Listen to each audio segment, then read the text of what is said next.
you were a babysitter for quite a while. I babysat a lot of families in New York City, and it was, I have to say, one of the best lessons in my life. I mean, even as a person, just the lessons that you learn with kids and the lessons that you teach, you know, kids, and honestly, even as an artist, it's really opened up my artistry, because kids, if you've ever played with them, nothing is off limits, you know, with their imagination. And as an actor, that's really helped me just kind of break open fearlessness.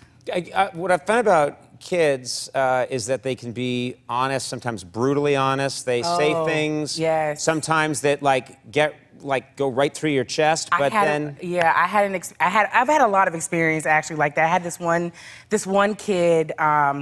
It was my first time working with him, and usually when you're in the family home for the first time, I always like to find a place in the house or a toy that the kid is most comfortable with, because if they're comfortable with it, they'll open up to you. So I'm working with this little kid for the first time, and he's kind of looking at me. How old is he, would you say? I think he was like 7 at the time. That's my memory serves me. He was like 7 at the time, and he was kind of looking at me all like, who are you? Which I expect. Right. And so I said, well, what's your favorite toy in the house? And his mom was like, show her your plane set. And so he went back to the bedroom and pulled out the plane set and was like, yeah, this is the captain, this is the wing. And he just wasn't really into it. And so I asked him, I said, I have a feeling that you're not really into me.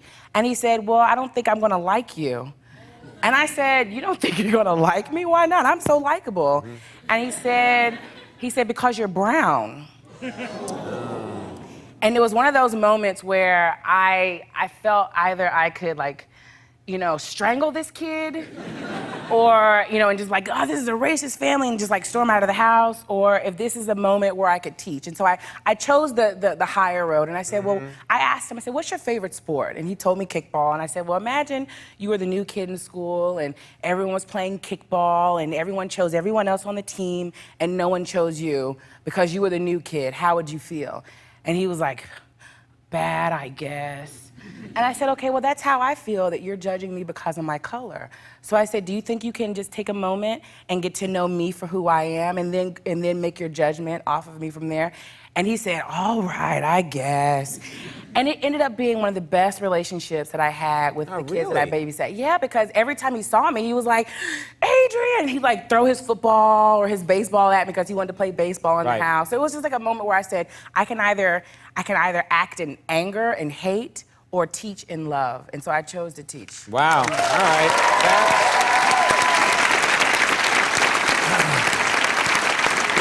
That's a great, it's nice, because obviously that was a great moment for you, but now that's a great moment for a lot of people. That's very, like, today, that is the lesson. I think of a lot of people, you know, didn't react in anger as much, and chose to speak and operate in love, then I think we'd get along a lot better. Yeah, I think yes.